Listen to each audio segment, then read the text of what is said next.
The pre-dawn air at Bagram Airfield carried the familiar scent of diesel fuel and dust that Staff Sergeant Maya Chen had come to associate with Afghanistan. She stood in the motor pool, clipboard in hand, conducting her final pre-mission inspection of the four-vehicle convoy under the harsh glare of floodlights. Her breath formed small clouds in the cold mountain air as she methodically checked each MRAP's fluid levels, armor plating, and communications equipment. After 6 months in-country, these routines had become second nature, muscle memory born from countless similar missions. "All vehicles green, Sergeant," called out Specialist David Park, her lead driver, as he emerged from beneath the second truck's chassis. At 23, Park was the youngest member of her team, but Maya had learned to trust his mechanical instincts implicitly. The kid could diagnose engine problems by sound alone, a talent that had saved them from breakdowns on more than one occasion. Maya nodded, making a final notation on her checklist. "Good. Let's get the cargo loaded and secured. I want to roll out in 30 mics." The mission brief had been straightforward enough.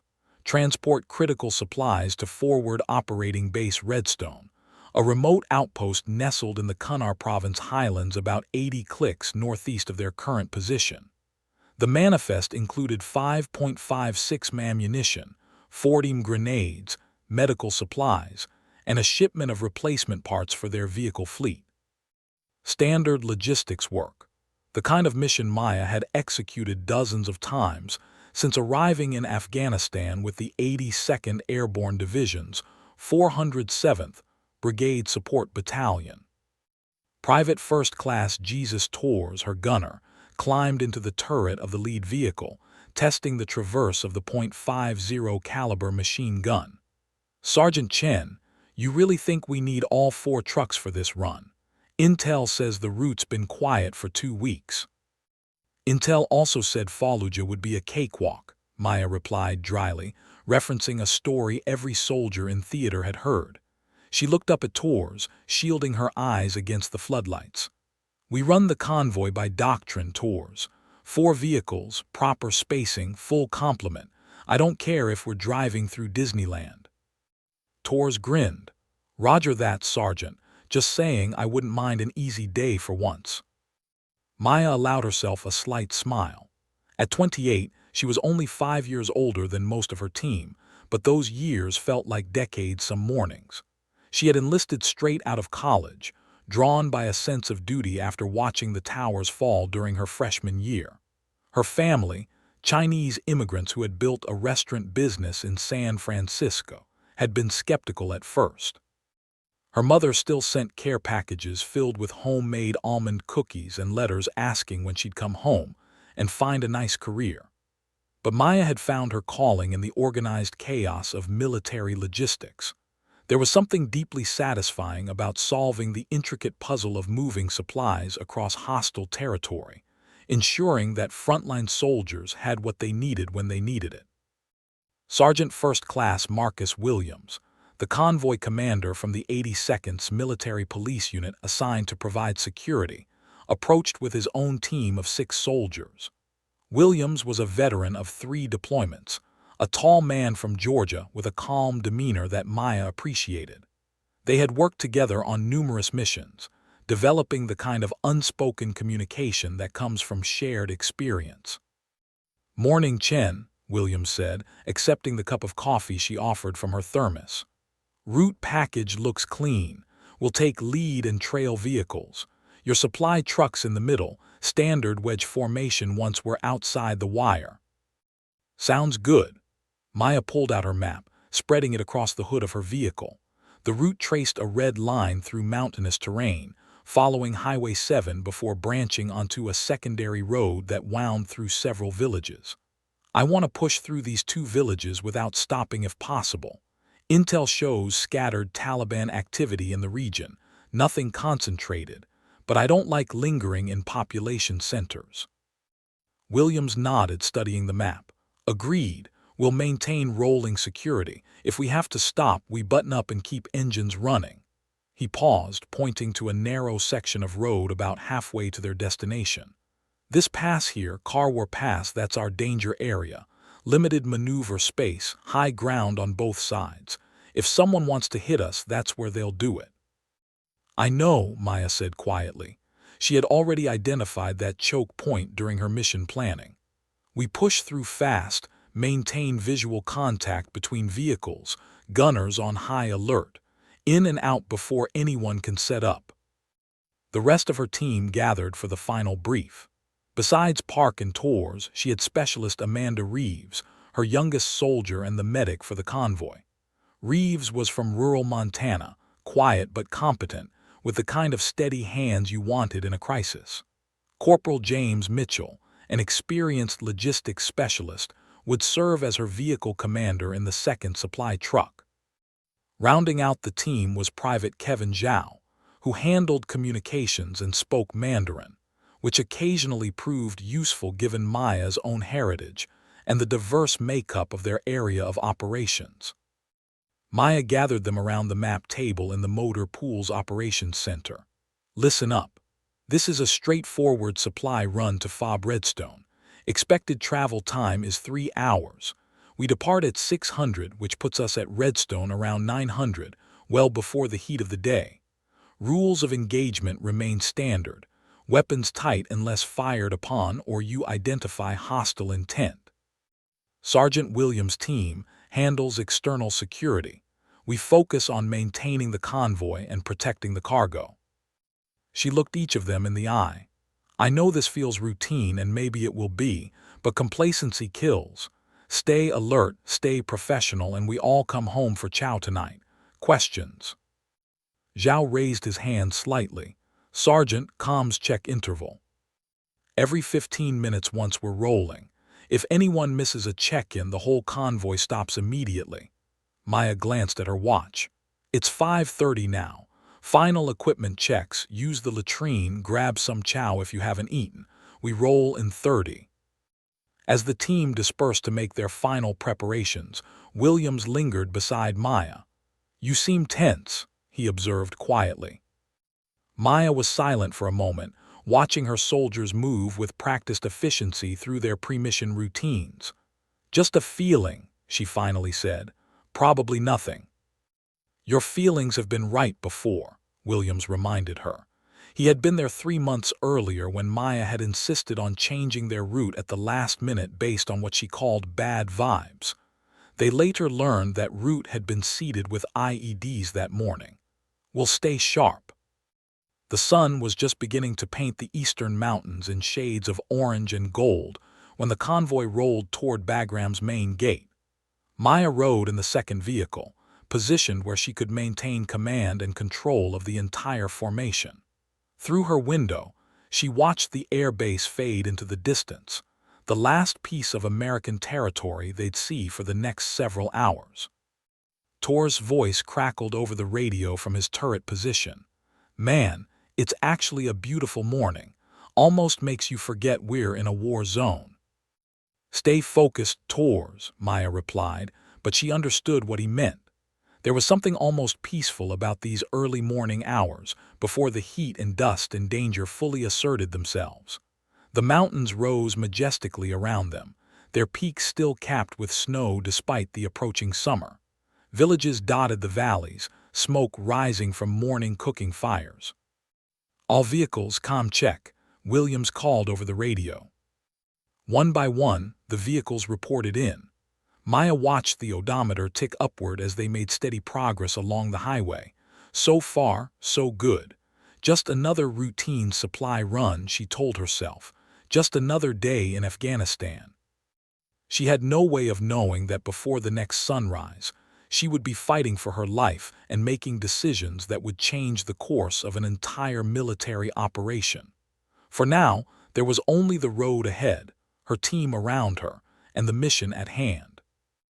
The convoy pressed deeper into the mountains as the sun climbed higher in the sky. The convoy had been on the road for 90 minutes when they entered Karwar Pass. Maya felt her shoulders tense as the valley walls closed in around them, transforming the landscape into exactly the kind of terrain that gave convoy commanders nightmares.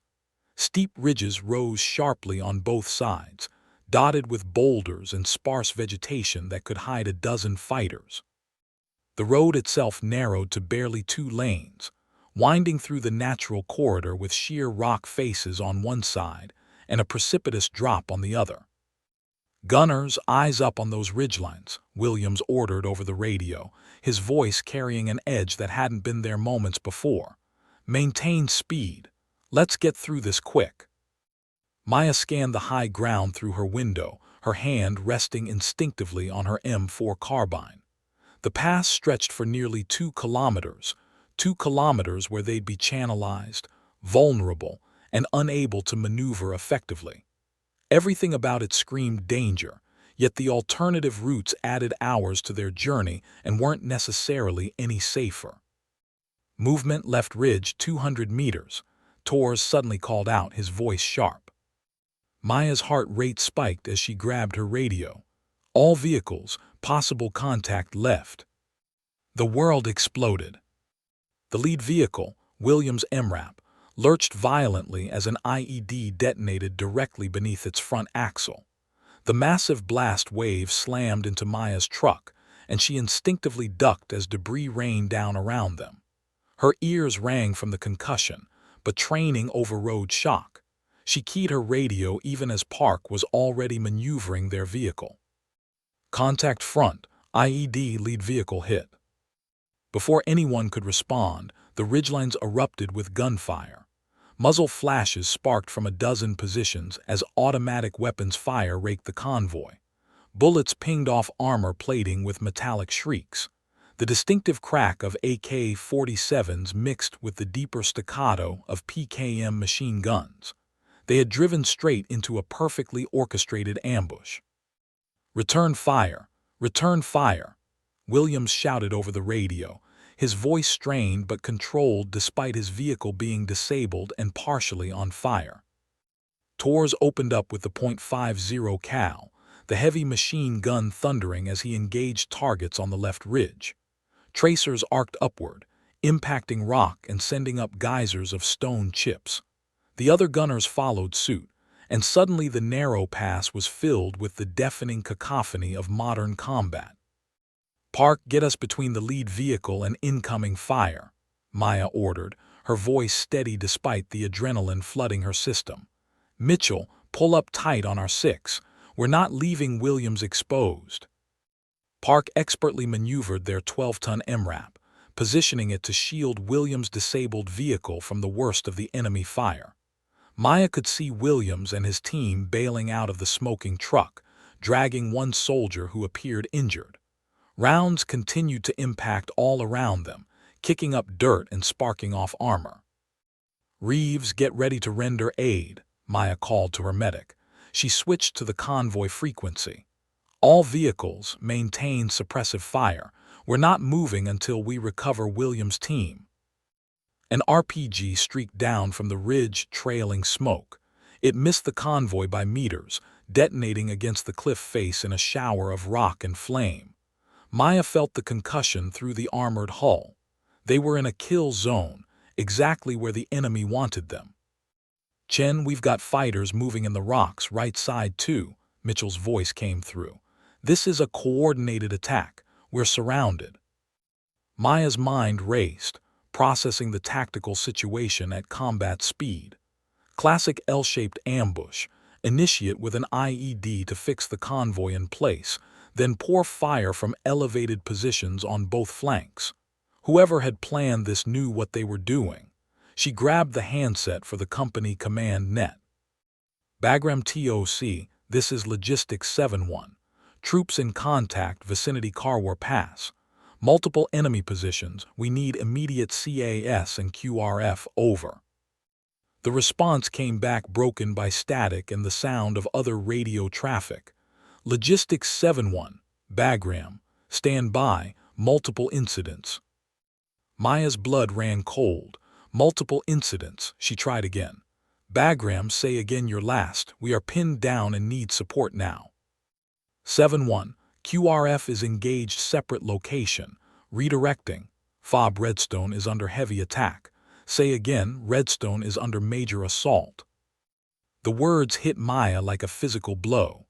Redstone, their destination, was under attack. The quick reaction force that would normally respond to their situation was already committed elsewhere. They were on their own. "Sergeant, Williams' team is loaded," Reeves called out. They had dragged the injured MP and all of Williams' soldiers into the convoy's remaining vehicles under heavy fire. "Tor's ammo status," Maya demanded. 50% on the .50, Sergeant. We can't sustain this rate of fire much longer." Maya made a split-second assessment. The enemy fire was intense but not overwhelming, maybe 15 to 20 fighters based on the volume and distribution of muzzle flashes. They were trying to pin the convoy, possibly waiting for reinforcements or for the Americans to run out of ammunition. The disabled lead vehicle was a total loss, already burning fiercely. "All vehicles were breaking contact," Maya ordered. "Park your lead now. When I give the word, we punch through at max speed. Gunners, suppress the left ridge, that's our danger side. Ready? Execute." Park stomped on the accelerator, and the MRAP surged forward with surprising speed for its size. The remaining 3 vehicles followed in tight formation, guns blazing. They raced past the burning wreckage of the lead vehicle, rounds still impacting all around them. Maya could hear bullets ricocheting off their armor, could feel the vehicle shudder from near-miss RPG explosions. Tors poured fire into suspected enemy positions, and Maya grabbed her own rifle, firing through her window at muzzle flashes on the ridge. The pass seemed to stretch forever, each second an eternity as they ran the gauntlet. Then suddenly they were through, the ridges falling away as the road opened up again. "Cease fire, cease fire," Maya called out as they cleared the kill zone. "All vehicles, status report." The reports came back. All 3 remaining vehicles mobile, multiple soldiers with minor injuries from shrapnel and flying debris, but no serious casualties beyond the 1 wounded MP from Williams' vehicle. They had made it through, but barely. Maya slumped back in her seat, her hands shaking slightly from the adrenaline dump. They had survived the ambush, but now they faced an impossible situation. She pulled out her map with trembling fingers, studying their position. They were 20 kilometers from FOB Redstone, which was under major attack and desperately needed the supplies they carried. Williams, now riding in the trail vehicle, came over the radio. His voice was rough, probably from smoke inhalation. "Chen, we need to turn around. Head back to Bagram, regroup, let the chain of command sort this out." Maya stared at her map, then at the cargo manifest.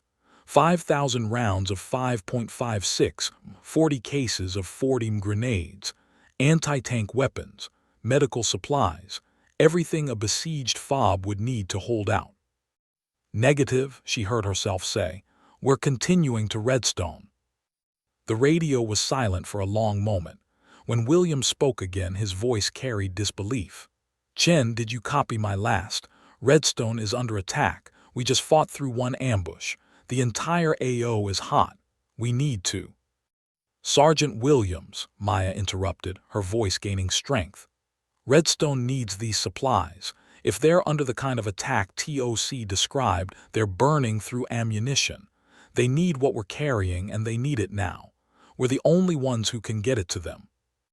Another long silence. Maya could imagine the calculations Williams was running, by the book versus the tactical reality. Finally, his voice came back, resigned but steady. "Roger that, Sergeant Chen. You're the convoy commander. What's your plan?" Maya studied the map, her mind already working through options. They couldn't take the direct route. That was almost certainly compromised. But there was another way, a goat path through the mountains that would take them above and behind where Redstone should be. Dangerous as hell, never meant for military vehicles, but possible. "Gather round," she said over the radio. "I need all vehicle commanders on me. We're going off-road." As her team assembled around her MRAP in the cover of a small village they had pulled into, Maya looked at each face. They were scared, exhausted, and had just survived a brutal ambush. Now she was asking them to drive into another fight. "I know what I'm asking," she said quietly, But those are our people at Redstone. They need us.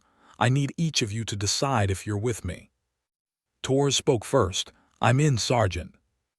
One by one, the others nodded. Even Williams, despite his reservations, gave his assent.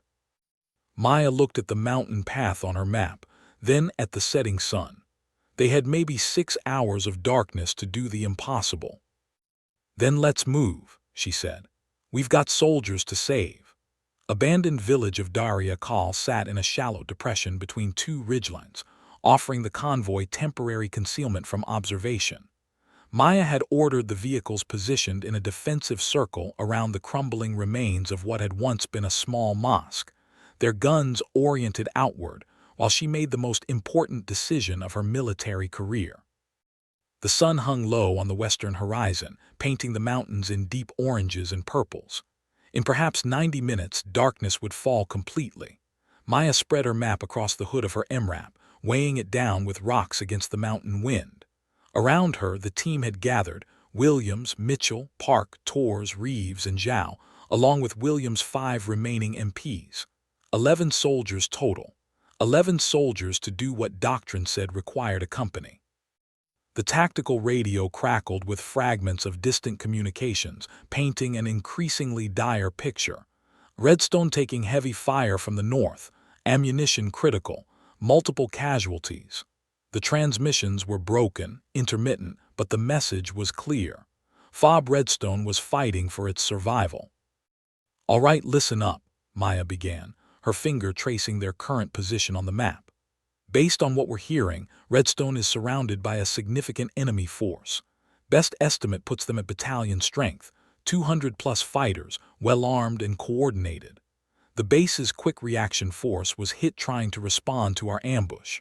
The main QRF from Bagram is at least 4 hours out, probably longer given the other incidents happening across the AO. William studied the map, his jaw tight. His left arm was bandaged where shrapnel had caught him during their escape, but he'd refused anything more than basic first aid. Chen, I need to say this one more time. What you're proposing is tactically insane. We're a logistics convoy, not an infantry platoon. We've got 3 vehicles, 11 soldiers, and we just barely survived one fight, driving toward another one, especially at night through terrain we've never reconned. He shook his head. It's suicide. He's right, Sergeant, Mitchell added, though his voice carried less certainty. We're supply people. We load trucks and drive routes. We're not trained for assault operations. Maya met their eyes, understanding their hesitation. Everything Williams said was correct by any conventional tactical analysis, but she had spent the last hour listening to those radio transmissions, hearing the increasing desperation in the voices of Redstone's defenders. She had also spent that hour looking at her cargo manifest and doing the math. Look at what we're carrying, Maya said, pulling out the manifest. 5,000 rounds of 5.56 ammunition, 2,000 rounds of 7.62, 40 cases of 40 grenades for their M203s and automatic grenade launchers, 8 Javelin missiles with launch units, medical supplies including blood products and trauma kits. This isn't just supplies.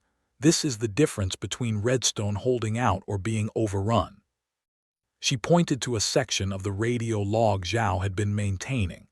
Their last sitrep, 15 minutes ago, reported they were down to 20% ammunition across all weapon systems. 20%. They've got maybe 2 hours of sustained fighting left in them before they're throwing rocks. We can change that equation. Torres leaned over the map. Okay, but Sarge, how do we even get there? The main road is obviously compromised. That's where the enemy staged to hit both us and Redstone. We drive that route, we're done. We don't take the main road, Maya said, her finger moving to trace a thin dotted line on the map, barely visible, marked as a seasonal path. This route. It's a goat trail that winds through the high country, comes out on the ridge above Redstone's position. The enemy will be focused on the base, expecting relief to come from the main road. They won't be watching their rear. Park whistled low. Sergeant Chen, that's not even a road. Look at the elevation changes. We'd be driving 10-ton vehicles on a path meant for animals. One wrong turn and we go over the side. Can you do it? Maya asked directly. Park studied the map, his jaw working. He looked at the terrain, the contour lines, calculating grades and clearances in his head. Finally, he nodded slowly. Maybe, with night vision going real slow. Maybe, but it'll take hours, and if we get stuck, we're trapped up there with no way out. That's not even the biggest problem, Williams interjected. He pointed to the area around Fob Redstone. Say we make it. Say we somehow drive 3 military vehicles through mountain passes in the dark without going over a cliff or getting stuck. We still have to break through an enemy cordon to reach the base. They'll have observation posts, security elements. The moment they spot us, we're in another fight, except this time we'll be completely isolated with no support. Maya had already considered all of this. She had spent the last hour wargaming every possible outcome, every risk, every variable. The rational military decision was clear. Return to Bagram, let the chain of command handle it, live to fight another day. That was what the manual said. That was what her training said. But Maya had also spent the last hour thinking about the soldiers at Redstone. Some of them she knew personally, had shared meals with them, had played cards during downtime. She thought about what would happen when their ammunition ran out, when they couldn't maintain suppressive fire, when the enemy recognized the Americans were defenseless. She thought about writing letters to families, explaining why she had turned around when she was carrying the supplies that could have saved their sons and daughters. "You're right," Maya said quietly, and Williams looked momentarily relieved. "This is dangerous. It's outside our normal mission parameters. By doctrine, we should return to base and let Higher handle it." She paused, looking at each face around her. But Doctrine didn't write those radio transmissions we've been hearing. Doctrine isn't the one running out of ammunition at Redstone. Doctrine isn't going to explain to the families why we turned around when we had exactly what those soldiers needed to survive. Maya straightened, her voice growing firmer. "Here's what I see. We have the element of surprise. We have supplies that can change the tactical equation. We have darkness coming, which is an advantage if we use it right. And we have the high ground route that puts us behind the enemy position." She pointed to the map again. "We're not assaulting the enemy force. We're infiltrating to Redstone with supplies. Once we make it to the ridgeline here, we coordinate with Redstone's commander. They can provide covering fire while we make our approach. We offload the critical ammunition and weapons, 15 minutes tops. Then we become part of their defensive perimeter until the main QRF arrives." "And if it doesn't work?" Williams asked. "If we get caught on that mountain trail, or if the enemy spots us, or if Redstone is already overrun by the time we get there?" Maya met his gaze steadily. "Then we'll have tried, and I can live with that better than I can live with turning around." The group was silent for a long moment. The wind whistled through the ruined buildings around them. Somewhere in the distance, they could hear the faint crump of artillery or mortars, the sound of the battle at Redstone continuing. Reeves spoke up, her Montana accent thick with emotion. "My dad always said that being a soldier isn't about following orders when it's easy. It's about doing what's right when it's hard."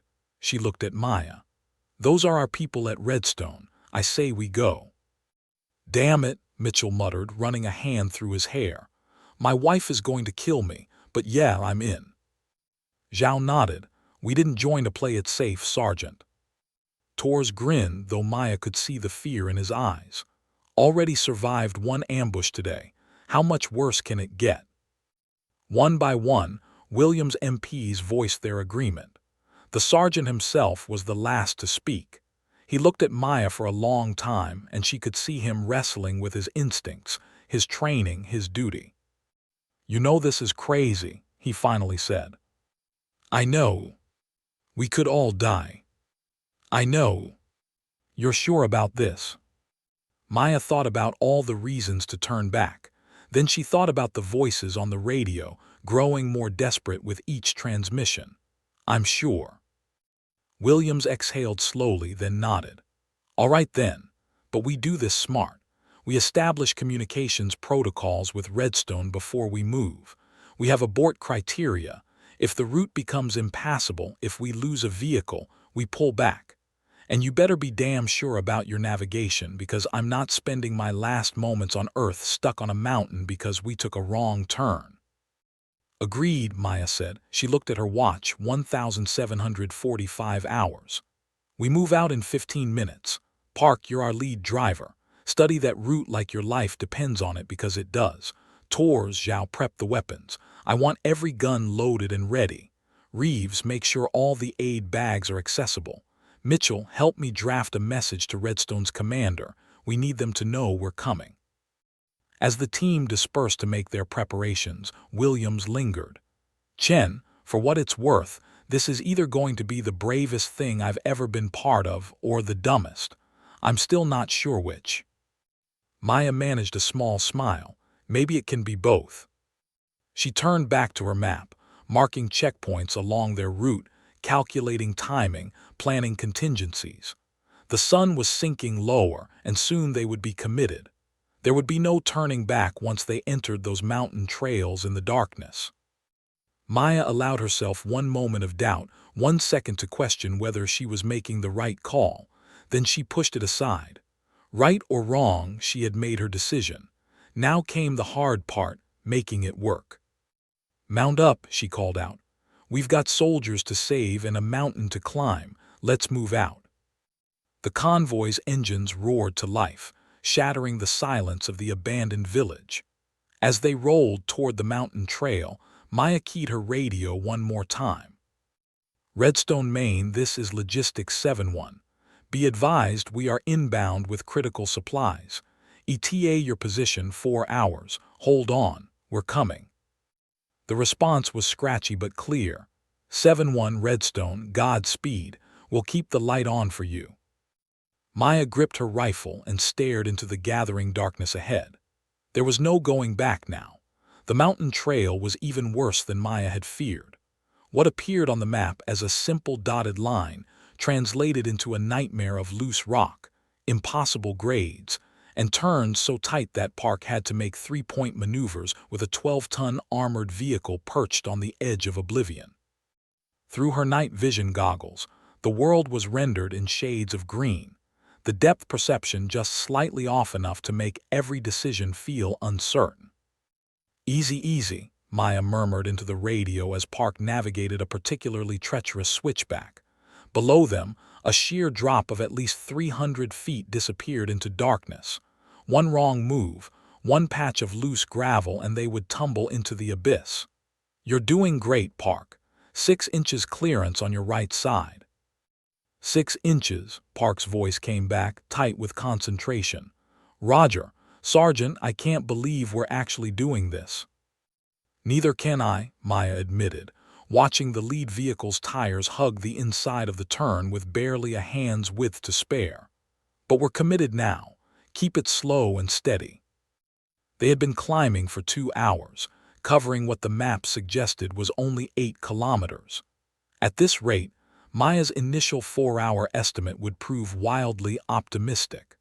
Behind her vehicle, Mitchell and Williams followed in the remaining 2 MRAPs, maintaining careful spacing to avoid overwhelming any section of the precarious trail. The night was cold at this elevation, and Maya could see her breath fogging in the cabin. Through breaks in the terrain, she caught glimpses of the valley floor far below, and in the distance, the occasional flash of light that marked the ongoing battle at Fob Redstone.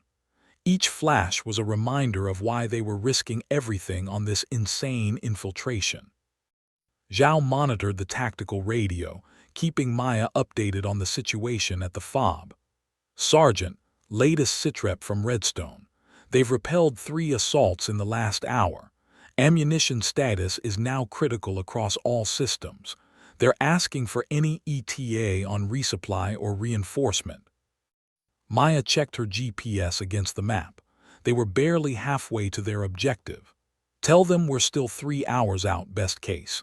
Tell them to conserve ammunition, fire only when they have clear targets. Roger, Zhao replied, then paused. Sergeant, they're also reporting casualties. 4 KIA, 11 wounded. Their aid station is overwhelmed. Maya felt the weight of those numbers settle on her shoulders. 4 dead, 11 wounded. And every minute they spent crawling up this mountain was another minute those soldiers at Redstone were burning through their dwindling ammunition, taking more casualties, getting closer to being overrun. Stay focused on the mission, she told herself as much as her team. We can't help them if we don't make it there. The trail leveled out briefly, following a ridgeline that offered a momentary respite from the nerve-wracking cliff edges. Maya used the opportunity to check on the rest of the convoy. All vehicles, status check. Vehicle 2, green, Mitchell reported, though I may need to change my pants when this is over. Vehicle 3, green, Williams added. We've got minor damage to the undercarriage from some rocks, but nothing critical. Oil pressure and temps are good. Acknowledged. We've got another 2 clicks of ridge, then we start descending toward. Contact left, Torres suddenly shouted from his turret position. I've got lights moving in the valley half a click out. Maya's heart jumped.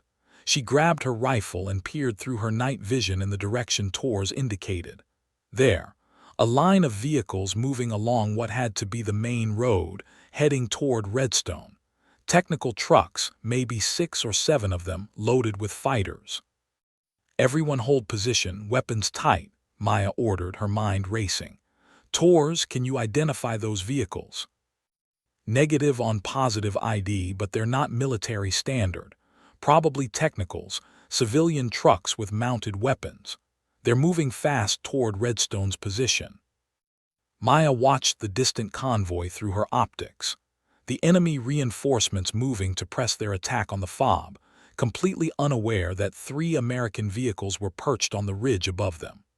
The range was too great for effective engagement with their weapons, and opening fire would only reveal their position and compromise the entire mission. Let them go, Maya decided. Maintain noise and light discipline. We don't exist. She watched the enemy convoy disappear around a bend in the valley road, feeling frustrated at her inability to engage them. But she knew hitting them now would be tactically foolish. Their mission was to reach Redstone with supplies, not to pick fights they couldn't win. Moving out, Maya ordered. Park, take us down nice and slow. This is where it gets interesting. If the climb had been terrifying, the descent was exponentially worse. The trail dropped away steeply, forcing Park to navigate in low gear with the vehicle's weight constantly pressing forward. One moment of brake failure, one loss of traction, and they would slide uncontrollably down the mountainside. Brakes are heating up, Park warned. I'm having to ride them hard to control our speed. Copy that, take it as slow as you need. We're in no rush to die today. Maya studied the terrain ahead through her night vision. According to her GPS, they were getting close, maybe 5 kilometers from the ridgeline that overlooked Redstone's position. The trail wound through a boulder field, requiring Park to thread the needle between massive rocks that had probably been sitting there for millennia. Maya found herself holding her breath as the side mirrors scraped against stone with a metallic screech that seemed impossibly loud in the mountain silence. Clear on the right, she called out, guiding Park through. You've got maybe 3 feet. Keep coming, keep coming. Okay, stop. Turn left, hard left. They progressed meter by painful meter through the boulder field. Behind them, Mitchell and Williams followed, trust and professionalism the only things keeping them on this insane path. It took 45 minutes to cover what the map showed as only 200 meters. Finally, blessedly, they emerged from the boulder field onto a wider section of trail. Maya allowed herself a moment to breathe, checking her watch. 22:45 hours. They had been on the mountain for more than 4 hours, and they still hadn't reached their objective. Zhao tried to raise Redstone on the tactical net. Let them know we're close. Zhao worked his radio, adjusting frequencies. After a moment, a voice crackled through, strained, exhausted, but alive. Unknown station, this is Redstone, Maine. Authenticate over. Maya took the handset. Redstone, Maine, Logistics 7-1, Authentication Bravo November 47. We are approximately 5 clicks from your position, approaching from the northeast high ground. Request sitrep and tactical picture over. There was a long pause as if the radio operator couldn't quite believe what he was hearing. 7-1, Redstone Actual. Please confirm you are inbound with supplies from the northeast. That's affirmative, Redstone. We're carrying ammunition, weapons, and medical supplies. We'll need covering fire when we make our approach to your perimeter. What's your current tactical situation? 7-1, we are under sustained attack from approximately 200 enemy fighters positioned primarily to our north, west, and south. We've held them off so far, but ammunition is critical. I mean critical. We've got maybe 30 minutes of fighting left in us. How the hell did you get behind them? Long story, Redstone. We'll share it over beers when this is done. Right now, I need you to identify your northeastern perimeter. Can you pop an IR chemlight on that side? Something we can navigate to. Roger. 7-1, give us 2 minutes. Maya stared ahead through her night vision, waiting. The sound of battle grew louder as they approached, the crack of rifles, the heavier reports of machine guns, the occasional explosion. Through gaps in the terrain, she could now see the muzzle flashes, the tracer fire arcing through the night. The battle was intense, and by the sound of it, close quarters. There, Tors called out. IR strobe, 11 o'clock, maybe 3 clicks. Maya spotted it through her night vision, a distinctive infrared strobe light invisible to the naked eye but clear as day through their optics. That was Redstone. That was their objective. Between them and that light lay the enemy's rear staging area and their last, most dangerous approach. All vehicles, this is 7-1. I have visual on Redstone's marker. From here on out, we go tactical. Night vision only, no lights, minimal radio traffic. Redstone is engaged in heavy contact, so the enemy will be focused on them, not on their rear. That's our advantage. She paused, looking at the terrain ahead. They would have to descend from the ridgeline, cross approximately 2 kilometers of broken ground, and then approach Redstone's perimeter, all while staying undetected by an enemy force that, if alerted, could easily overwhelm them. This is it, Maya said quietly into the radio. Park, take us down. Nice and easy. Tors, Zhao, keep your eyes open. If we get compromised, we fight through to Redstone. There's no other option. Understood, Sergeant, Park replied, beginning our descent. The MRAPs crept forward, 3 dark shapes moving through the darkness above an enemy that had no idea they were there. Maya watched the IR strobe grow slowly closer, marking the embattled fob where soldiers were fighting for their lives with ammunition running dry. They had come this far against all odds. They had navigated impossible terrain in total darkness. They had achieved complete surprise. Now came the final test, crossing those last 2 kilometers and turning this desperate infiltration into a resupply mission that could change the entire battle. Maya gripped her rifle and whispered a prayer she didn't quite believe in. Just a little further, she murmured. We're almost there. Hold on, Redstone, we're coming. Through her night vision, she could now make out the enemy's rear positions, trucks, supply dumps, fighters moving between positions. They were walking into the lion's den, carrying salvation on their backs. The infiltration was almost complete. Soon would come the hard part. Maya crouched behind a large boulder at 4:15 hours, her night vision goggles revealing a scene that made her blood run cold. Below their position, spread across approximately half a kilometer of mountainside, was the enemy's rear staging area. She counted at least 15 technical trucks, ammunition crates stacked in clusters, mortar positions being serviced, and dozens of fighters moving between positions. This wasn't some ragtag militia. This was a well-organized force with logistics, communications, and clear command structure. Jesus Christ, Williams whispered beside her, having moved up to observe the objective. There must be 50, 60 fighters just in this sector alone. And look, He pointed to a cluster of men gathered around what appeared to be maps and radios. That's their command element. Maya studied the layout through her optics, her tactical mind processing the information rapidly. The enemy had established their staging area with confidence, their security oriented entirely toward Redstone, which lay another 800 meters downslope. They expected no threat from behind. It was a fatal mistake, one Maya intended to exploit. Through the intermittent gunfire from the ongoing battle, she could hear voices speaking in Pashto, men laughing, someone shouting orders. They sounded relaxed, confident. Down at Redstone, the defenders were burning through their last ammunition reserves. But up here, the enemy had no idea that 3 American vehicles loaded with anti-armor weapons were positioned above them. Maya moved back to where her team had concealed the vehicles in a cluster of rocks and sparse trees. The eastern horizon was just beginning to show the first hint of pre-dawn gray. They had perhaps 30 minutes of good darkness left. "Zhao, get me Redstone Actual on the radio, encrypted channel." Within moments, she was speaking to Captain Mike Harrison, Redstone's commander.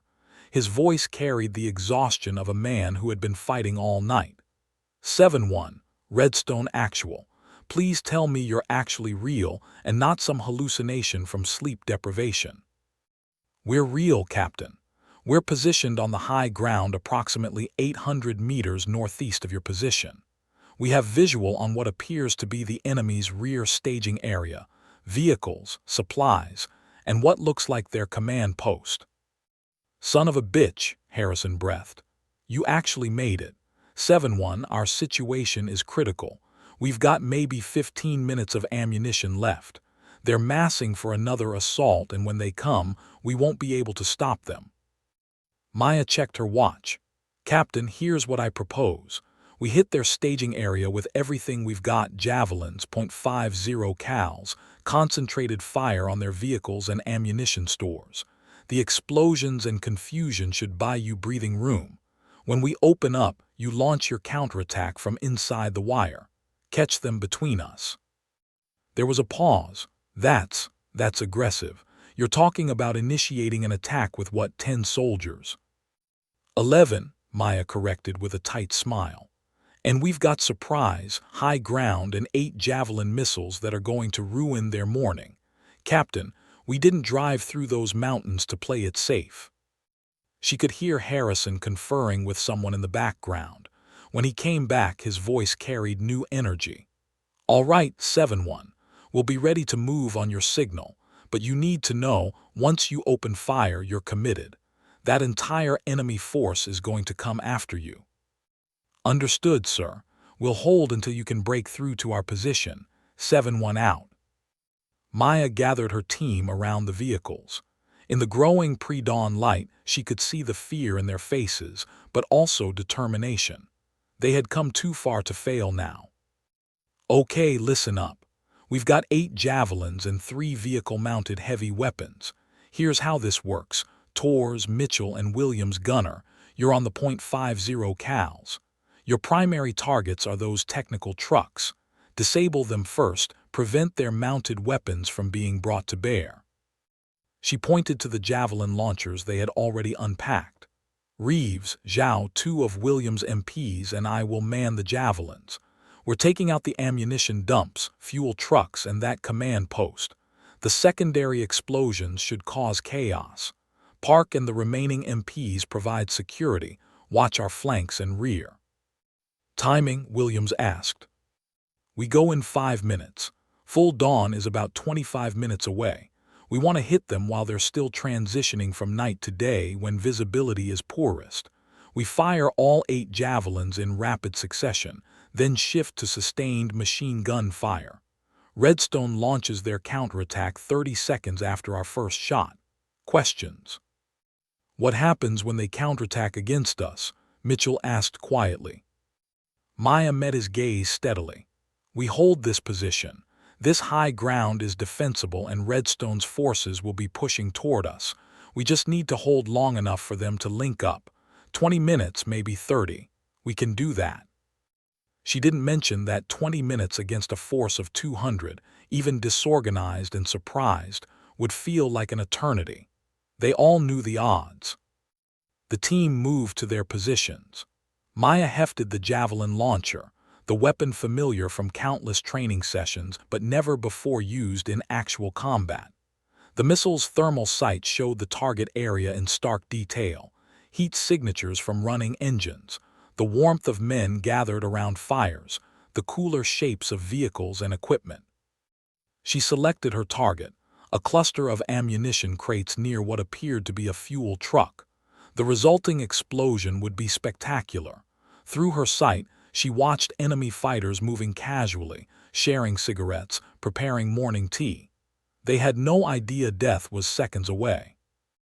All shooters, this is 7-1. Target acquisition sound off.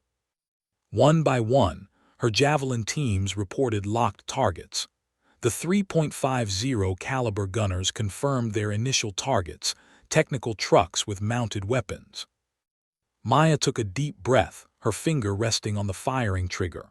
She thought about the soldiers at Redstone down to their last magazines. She thought about the long drive through the mountains, Park's white-knuckled driving, the faith her team had placed in her leadership. Everything had led to this moment. Redstone Actual 7-1, stand by for fireworks. On my mark you launch your assault. Mark in 3, 2, 1. Execute, execute, execute. Maya squeezed the trigger. The javelin launcher kicked against her shoulder with a violent whoosh as the missile erupted from the tube. Around her, the other javelins fired in rapid succession, 7 more missiles arcing into the pre-dawn sky, their motor flames bright against the darkness. For a moment, time seemed suspended. The missiles climbed, then tipped over into their terminal attack phase, guided by their sophisticated seekers toward the heat signatures below. Maya dropped the empty launcher and grabbed her rifle, watching the targets through her optics.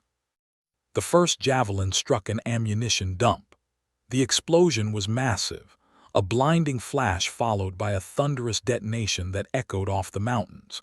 Before the shock wave had even dissipated, the second missile hit a fuel truck, creating a rolling fireball that illuminated the entire staging area. Then chaos erupted. 6 more javelins impacted in rapid succession. Vehicles exploded, ammunition cooked off in chain reactions, men were thrown through the air or simply vaporized. The command post disintegrated in a direct hit. Secondary explosions rippled through the staging area as stored munitions detonated sympathetically. Open fire, all weapons engage, Maya shouted. The 3.50 caliber machine guns thundered to life, their heavy rounds tearing through technical trucks like tissue paper. Torres walked his fire across a line of vehicles, each burst punching through metal and starting fires. Tracers arced down into the staging area, finding targets that were now running in panic, silhouetted by the flames. Through the smoke and fire, Maya could see enemy fighters scrambling, trying to organize a response. Some were grabbing weapons, others diving for cover. Officers were shouting orders, attempting to restore order to the chaos. But the surprise was total, the devastation overwhelming.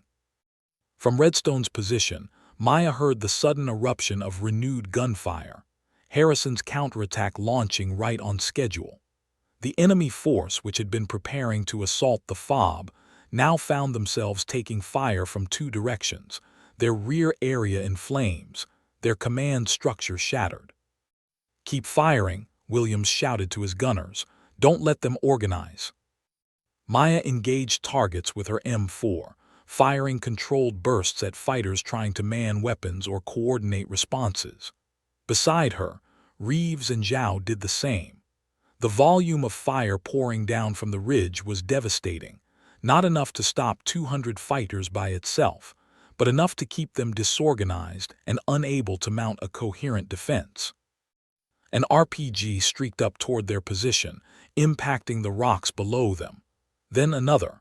The enemy was beginning to identify where the attack was coming from. "Incoming fire," Park called out. "We've got fighters moving up the slope toward our position." Maya had expected this. Shift fire to the assault element, Don't let them close with us. The .50 cals swung toward the fighters attempting to climb the slope, cutting them down. But Maya could see more enemy forces breaking away from the main group, recognizing that the threat on the ridge had to be eliminated. A lot more. 7-1 Redstone Actual. Harrison's voice came through her earpiece. We're pushing out of the wire now. We see the fires from your strike. Outstanding work. Estimate 15 minutes to your position. 15 minutes. Maya watched enemy fighters swarming toward them like angry hornets. 15 minutes suddenly seemed like forever. Copy that, Redstone. We're going to be busy up here. 7-1 out. She turned to her team. Here they come, make every shot count. Redstone is on the way. The opening strike had been perfect. They had achieved complete surprise, caused massive damage, and turned the tactical situation on its head. But now came the hardest part, surviving the counterattack long enough for rescue to arrive. The battle for the ridge had begun. The enemy came at them in waves, driven by fury and desperation. Maya had chosen their defensive position well, a natural rocky outcropping that provided cover and clear fields of fire. But against the number of fighters scrambling up the slope, even the best terrain could only do so much. Contact front, multiple targets. Torres screamed from behind his .50 cal, the heavy machine gun thundering as he engaged a group of fighters attempting to flank left through a gully. His tracers drew lethal lines through the growing dawn light, and Maya saw at least 3 bodies tumble backward down the slope. Conserve ammunition, Maya shouted over the cacophony. Controlled bursts, make them count. She fired her M4 at a fighter who had made it within 70 meters, her rounds catching him center mass. He fell, but 2 more took his place, using the rocky terrain for cover as they advanced. For every enemy they dropped, more appeared from the staging area below, which still burned from the javelin strikes but clearly hadn't been completely destroyed. RPG, Williams called out.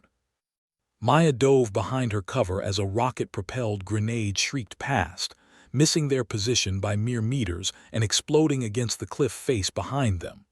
Rock fragments peppered her helmet and body armor. Her ears rang from the concussion, but she forced herself back up, returning fire. Reeves was beside her, her M4 cracking steadily. The young medic from Montana had transformed into a fierce defender, her shots disciplined and effective.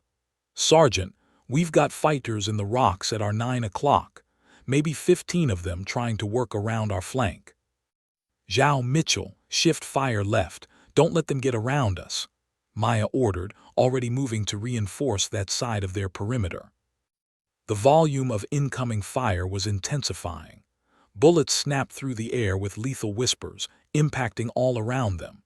Maya could hear rounds ricocheting off their vehicles, pinging off rocks, kicking up dirt. An RPG hit one of their MRAPs directly, the explosion rocking the heavy vehicle but not penetrating its armor. The blast wave knocked Park flat, but he scrambled back to his position, blood streaming from his nose. Park, you good? Maya called out. I'm up, I'm good, he shouted back, though his voice was shaky. Maya checked her magazine, half empty already.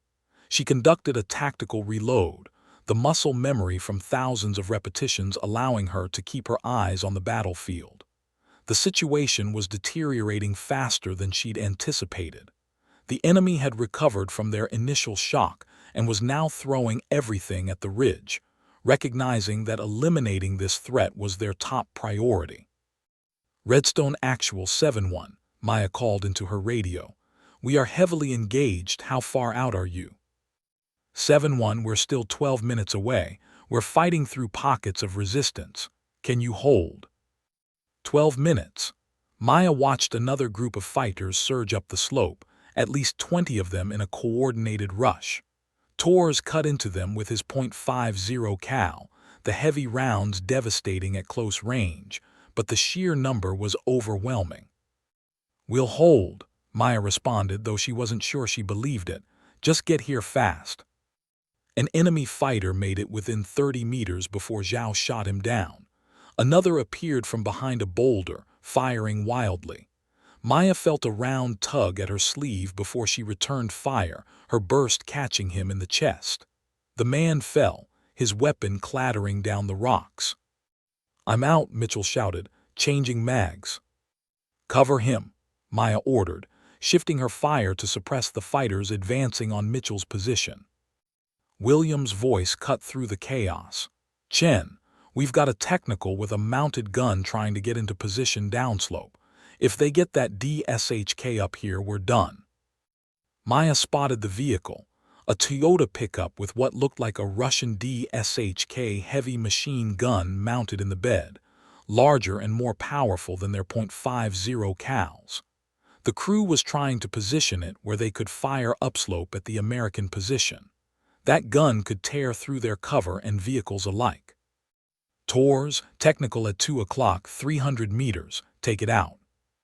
Tors swung his .50 cal around, walking his fire toward the technical. His first burst fell short, the second walked across the hood. The third caught the gunner, spinning him around. But another fighter jumped into the gun position, and Maya watched in horror as the DSHK began to traverse toward them. "Everybody down," she screamed. The DSHK opened fire, its 12.7 rounds massive compared to the smaller weapons. The first burst tore through the air above them with a sound like ripping canvas. The second burst shredded the rocks they were hiding behind, sending lethal fragments flying. Maya felt something hot slice across her shoulder and knew she'd been hit by shrapnel, but there was no time to assess the damage. "Tors that gun now." Tors fired again, a longer burst, his tracers converging on the technical. He hit the ammunition feed, then the cab, and finally, mercifully, something critical. The technical exploded in a ball of flame, the DSHK and its crew consumed in the blast. "Got it," Tors yelled, but his celebration was cut short as a burst of AK fire forced him down into his turret. Maya risked a glance at her watch. 8 minutes since Redstone had launched their relief attempt. They'd been in sustained combat for nearly 20 minutes since their opening strike, and it felt like hours. Her shoulder burned where the shrapnel had caught her, and she could feel blood soaking into her uniform, but she kept fighting. "Ammunition check," Williams called out. "Sound off." The responses came back, each one more worrying than the last. They were burning through their combat loads at an unsustainable rate. The .50 cals were down to less than 40%. Individual weapons varied, but everyone was into their last few magazines. 7-1 Redstone. Harrison's voice crackled through her earpiece, barely audible over the gunfire. "We can see your position. We're 6 minutes out, but we're meeting heavy resistance. They're trying to block us from reaching you." 6 minutes. Maya looked at her dwindling ammunition, at her team fighting desperately, at the seemingly endless stream of fighters still pressing their attack. 6 minutes might as well be 6 hours.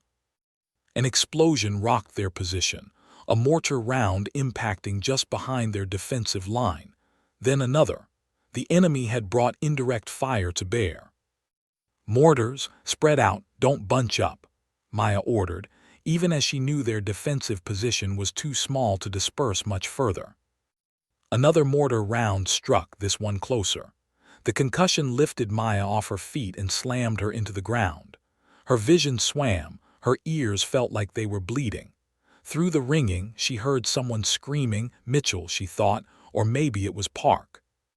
She forced herself up, her head pounding. Smoke filled their position. Through it, she saw Reeves already moving to render aid to one of Williams' MPs, who was down with shrapnel wounds to his leg. The man was screaming, clutching at his shattered limb. "Stay in the fight," Maya shouted, her own voice sounding distant and distorted. "They're trying to break us. Don't let them." But she could see it in her team's faces. The exhaustion, the fear, the realization that they might not make it. They had done the impossible already, had struck a devastating blow against a superior force, had held far longer than anyone had a right to expect. But it might not be enough.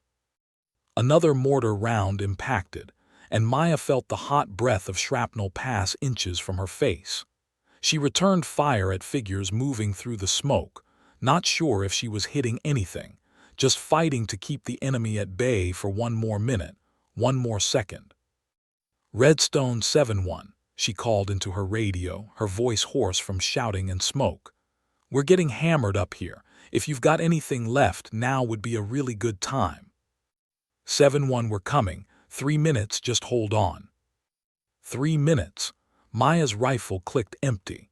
She dropped the magazine, reached for a fresh one, and realized with horror that it was her last. Around her, she could see the same realization dawning on her team's faces. They were almost out of ammunition. They were taking casualties, and the enemy showed no signs of stopping. "Fix bayonets if you have to," Williams roared, his voice carrying the defiance of a soldier who refused to quit. "They're not taking this ridge." Maya slammed her last magazine home and charged her weapon. Through the smoke and chaos, she could see more fighters advancing up the slope, sensed them closing in on 3 sides. Her shoulder screamed with pain, her head throbbed, her hands shook from adrenaline and exhaustion. But somewhere down the slope, American soldiers were fighting their way toward them. Somewhere in that chaos was salvation, if they could just hold a little longer. "Pour it on," Maya screamed, firing into the advancing enemy. "Make them pay for every meter. Redstone is coming, we just have to hold." The battle had become primal, desperate. This was no longer about tactics or strategy. This was about will, about refusing to break, about holding a piece of ground simply because giving it up was unthinkable. Maya emptied her magazine into the advancing fighters, then reached for her sidearm. Beside her, Tor's .50 cal had fallen silent. Whether from ammunition exhaustion or malfunction, she couldn't tell. The enemy was within 50 meters now, close enough that she could see their faces, see the determination in their eyes that matched her own. "Come on, Redstone," she whispered, firing her M9 pistol at the nearest target. "Where are you?" And then, like music from heaven, she heard it. The distinctive sound of American M240 machine guns firing from a different direction. The heavy fire support that could only mean one thing. Redstone had arrived. The sound of American machine guns tearing through the enemy's flank was the most beautiful thing Maya had ever heard. Through the smoke and chaos, she saw the enemy fighters who had been pressing their attack on the ridge suddenly turn, confusion spreading through their ranks as they took fire from an unexpected direction. "That's Redstone, they made it," Zhao shouted, his voice cracking with relief and exhaustion. Maya keyed her radio, her hands shaking.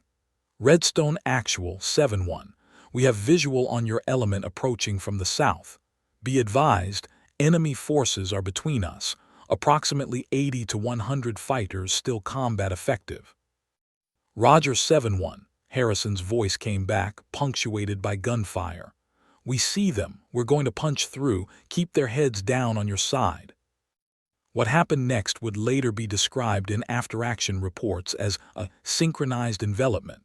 But to Maya, fighting through pain and exhaustion on that ridge, it felt like watching the cavalry arrive at the last possible second. Redstone's force, approximately 40 soldiers who had been defending the fob, swept forward with the desperation of men fighting to save their brothers in arms.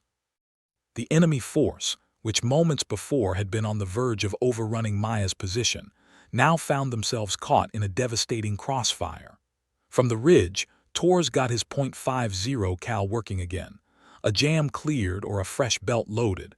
Maya wasn't sure which, and began hammering the enemy's rear ranks. From below, Redstone's soldiers poured fire into their front and flanks. "All weapons full rate of fire," Maya ordered, finding a final reserve of energy she didn't know she possessed. Break them now." The psychological impact was immediate and catastrophic for the enemy fighters. They had been organized, determined, pressing their advantage.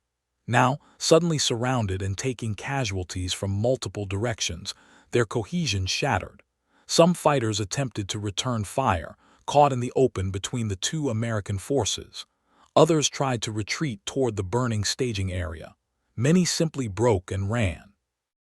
Williams coordinated with Redstone's lead element, a grizzled master sergeant named Torres, no relation to Maya's gunner, who was directing fire with the expertise of a 20-year veteran. "We're pushing up the slope now. Don't shoot the good guys." "Copy that," Williams responded. "We're holding fire, let you close the gap." Maya watched through her optics as Redstone's soldiers advanced up the slope in a textbook assault formation. Fire teams leapfrogging, cover and movement, suppressive fire keeping the enemy pinned. They were slower than she wanted, more cautious than the situation demanded, but they were coming. A group of enemy fighters, realizing they were about to be trapped, made a desperate last stand from behind a cluster of boulders. Their fire intensified, and Maya saw 2 of Redstone's soldiers go down. Harrison's voice came over the radio, calling for suppression on that position. "Torres, Mitchell, those rocks at 10 o'clock, 200 meters, pour it on," Maya ordered. The concentrated fire from the ridge combined with Redstone's assault element was overwhelming. The .50 cal rounds pulverized the boulders, sending fragments flying.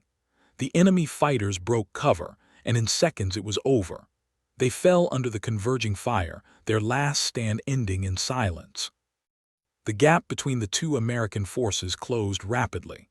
Within minutes, Redstone's lead elements were scrambling up the final slope toward Maya's position. She saw Harrison himself, a tall captain with a bandaged head and eyes that spoke of a long, brutal night.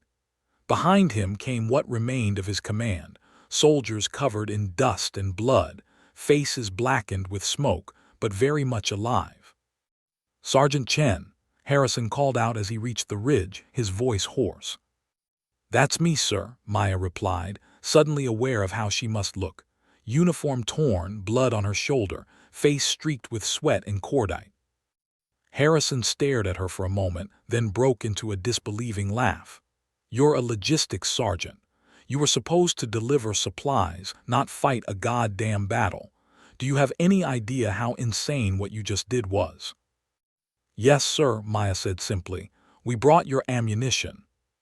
Harrison looked at the 3 battered MRAPs, at Maya's exhausted team, at the carnage spread across the slope below them. 11 soldiers, he said, shaking his head. 11 soldiers just saved my entire command. That enemy force was about to overrun us. We were down to fixing bayonets when you hit their rear. The explosions, the chaos, it gave us the opening we needed." He turned to his soldiers. "Secure the perimeter. Get those wounded evac'd.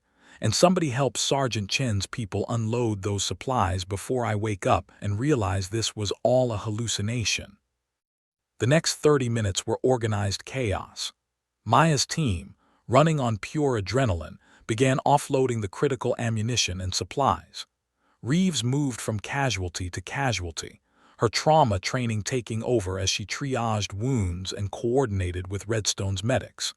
The wounded MP from Williams' team was stabilized, along with 3 of Redstone's soldiers who had been hit during the link-up.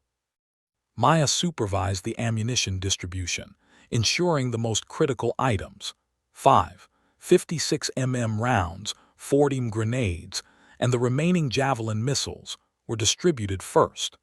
Soldiers from Redstone grabbed ammunition cans like they were water in the desert, their hands shaking with relief as they reloaded weapons that had been running on empty. "Sergeant Chen," one young private said as he grabbed a case of 5.56, "I was down to 3 rounds. 3 rounds, thank you so much." Maya just nodded, unable to find words.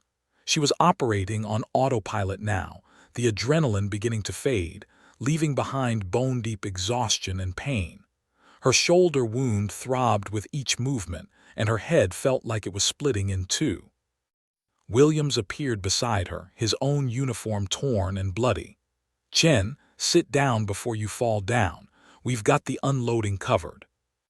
"The mission isn't complete until—" "The mission is complete," Williams interrupted firmly. "You did it. Against all odds, against all tactical sense, you did it. Now let someone else take over for 5 minutes. Maya allowed him to guide her to a sitting position against one of the MRAPs.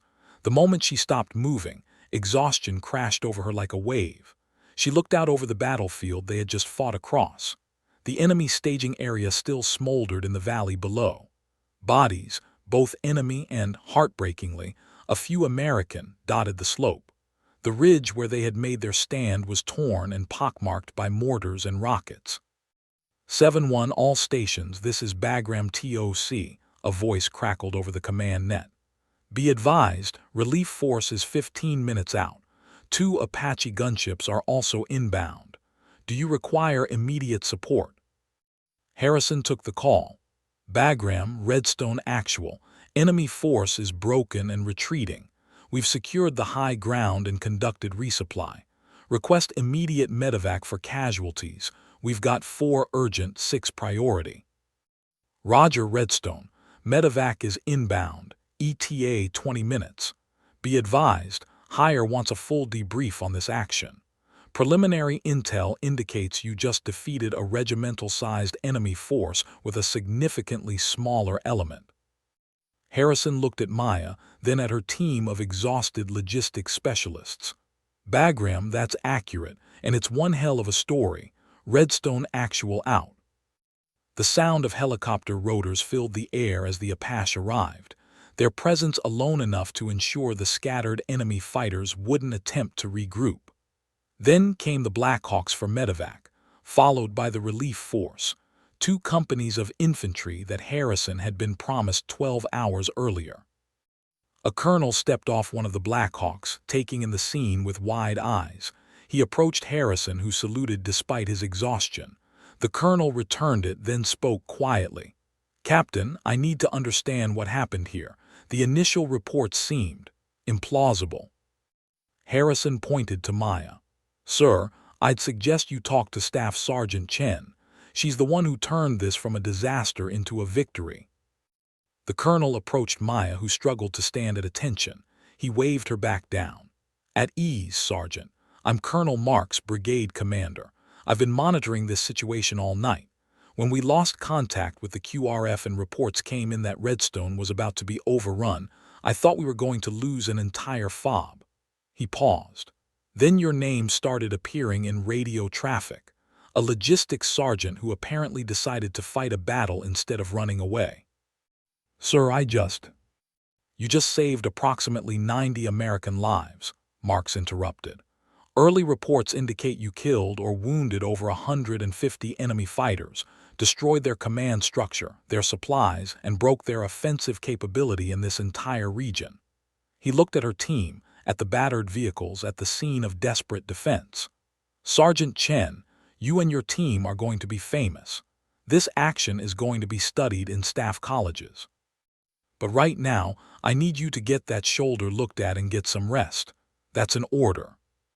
Maya nodded, suddenly unable to speak. The weight of everything, the decision to continue, the mountain drive, the battle, crashed down on her at once. Torres appeared at her side, supporting her as Reeves came over to properly dress her wound. As the medic worked, Maya looked at her team. Park with his broken nose, Torres with burn marks on his arms from hot brass, Zhao with 1,000-yard stare that came from seeing too much combat too fast, Mitchell and Williams and all the others who had trusted her judgment and followed her into hell. We did it, she said quietly. We actually did it. Damn right we did, Torres replied, his trademark grin returning despite his exhaustion. Best supply run ever, Sarge. Despite everything, the pain, the exhaustion, the knowledge of how close they'd come to dying, Maya laughed. They had been just delivering supplies. That was supposed to be the whole story. Instead, they had fought a battle that changed the course of the war in this region. The sun was fully up now, revealing the full scope of what they had accomplished. As Maya was helped toward a medevac bird, she took one last look at the ridge where they had made their stand. Just delivering supplies, she thought. Just another day in Afghanistan. 3 days after the battle, Maya sat in a briefing room at Bagram Airfield. her left arm in a sling and her shoulder still aching despite the pain medication. Across the table sat a collection of officers that seemed impossibly senior for a staff sergeant to be meeting with: Colonel Marks, two lieutenant colonels from intelligence, a major from operations, and a captain who was apparently recording everything for the official after-action report. The walls were covered with maps, satellite imagery, and photographs of the battlefield. One image in particular caught Maya's eye: an aerial shot of the enemy staging area, taken the morning after. The devastation was total. Burned-out vehicles, scattered equipment, and blast craters marked where her javelin strikes had landed with surgical precision. "Sergeant Chen," Colonel Marks began, sliding a thick document across the table, "this is the intelligence assessment compiled over the last 72 hours. I want you to understand the full scope of what your actions accomplished." Maya opened the folder, scanning the pages. The numbers were staggering. Confirmed enemy casualties: 163 killed, 74 wounded. Among the dead were two senior Taliban commanders who had been coordinating operations across 3 provinces. The destroyed staging area had contained enough ammunition and supplies to sustain offensive operations for months. The enemy force that attacked Fob Redstone, one of the intelligence officers explained, had been planning this operation for over 4 months. It was meant to be their signature victory, the capture or destruction of an American forward operating base, with prisoners taken for propaganda purposes. Instead, it became their worst defeat of the year. He pulled up more imagery on a laptop, showing the tactical situation. "Your decision to infiltrate via the mountain route gave you complete surprise. The enemy never considered that approach possible for military vehicles. When you struck their rear area, you didn't just cause casualties. You shattered their command and control, destroyed their logistics, and created panic throughout their formation." Captain Harrison's counterattack, the operations major added, was only possible because your actions gave his soldiers hope and ammunition. By his own admission, Redstone was minutes from being overrun. Your resupply turned certain defeat into victory. Maya listened, still processing it all. In her mind, she kept replaying those desperate moments on the ridge: the incoming fire, the dwindling ammunition, the certainty that they wouldn't make it. The fact that they had not only survived but achieved something significant still felt surreal. "There's more," Colonel Marks said quietly. "The ripple effects of this action have been substantial. The Taliban's offensive capability in Kunar province has been effectively neutralized. Intelligence intercepts show their leadership is in chaos, recriminating about who failed, who betrayed them. 3 other planned attacks have been called off because they no longer have the resources or coordination to execute them." He paused, meeting Maya's eyes. "Sergeant, wars are won by logistics as much as by combat operations. You proved that in the most dramatic way possible. You were literally delivering the means for soldiers to defend themselves, and you refused to let obstacles, tactical, physical, or doctrinal, stop you from completing that mission." Maya shifted uncomfortably. "Sir, I was just doing my job. Those soldiers at Redstone needed those supplies and we had them.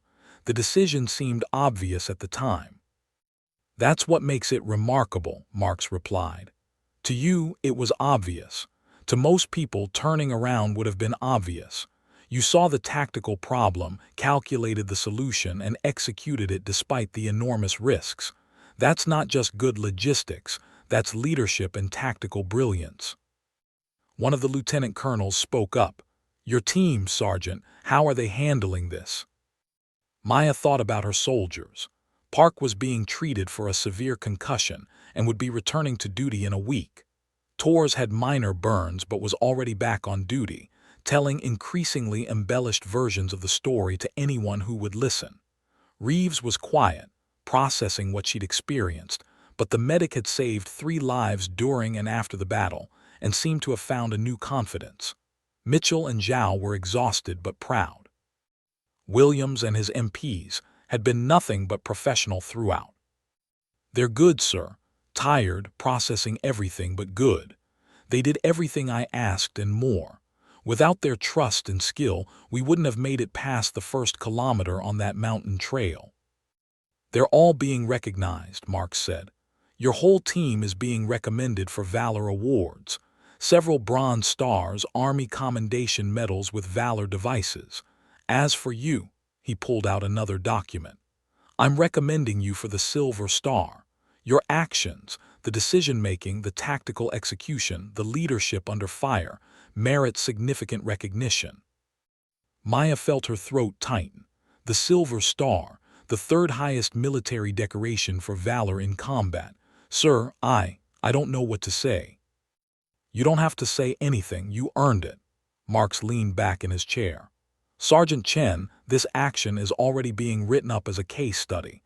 Staff colleges will teach it. Young officers and NCOs will study your decisions, your risk assessment, your execution. You've contributed something lasting to military doctrine. He smiled slightly. Though I suspect the lesson, drive military vehicles on goat paths through mountains at night, will come with significant caveats. Despite herself, Maya laughed. The tension in the room broke slightly. I wouldn't recommend it as standard procedure, sir. The debriefing continued for another hour. They walked through every decision point, every tactical consideration, building a comprehensive record of the action. Maya found herself reliving it all, the ambush at Karwar Pass, the decision at Daria Call, the terrifying mountain infiltration, the devastating opening strike, and the desperate defense of the ridge. When it finally ended, Marks walked her out personally. Sergeant, you're going to get a lot of attention from this. Media will probably want interviews. Other units will want you to speak to them. It might feel overwhelming. I just want to get back to my team, sir. Make sure they're okay. That's exactly the right answer, Mark said approvingly. But remember, what you did matters. Not just tactically, but symbolically. You proved that logistics soldiers are warriors too. That initiative and courage can overcome tremendous odds. That the right person making the right call at the right time can change everything. 2 weeks later, Maya stood in formation on Bagram's main parade ground, her team beside her. The entire brigade had been assembled for the awards ceremony. As her citation was read, describing the mountain infiltration, the attack on the enemy staging area, the defense of the ridge, she felt Park shift nervously beside her. Torres stood ramrod straight, his chest puffed with pride. Reeves was crying quietly, overcome with emotion. When Colonel Marks pinned the silver star on Maya's uniform, she thought about everything that had led to this moment. A routine supply run, a decision made in an abandoned village, 11 soldiers against impossible odds, and the simple belief that the mission, getting supplies to soldiers who desperately needed them, mattered more than safety or doctrine or fear. The ceremony concluded, and the formation was dismissed. Maya's team surrounded her, their own medals gleaming in the Afghan sun. They had started as logistics specialists, trained to move supplies from point A to point B. They had become something more, warriors who had fought one of the most remarkable small unit actions of the war. Sergeant Chen, Torres said, grinning despite the solemn occasion. Next time someone calls us Pogs, I'm going to point to that silver star. There won't be a next time like this, Maya replied firmly. Once is enough for a lifetime. But even as she said it, she knew the truth. When the next convoy rolled out, when the next mission came down, when soldiers somewhere needed supplies under difficult circumstances, she would do it again. Because that's what logistics was about.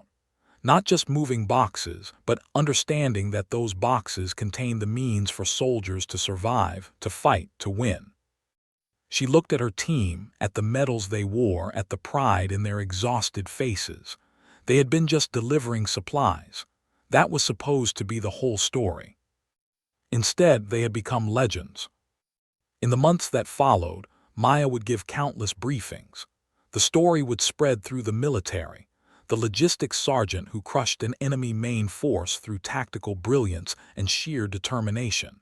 Academic papers would analyze her decision-making. Training scenarios would be built around her actions. Young soldiers would learn her name alongside the great small unit actions of military history.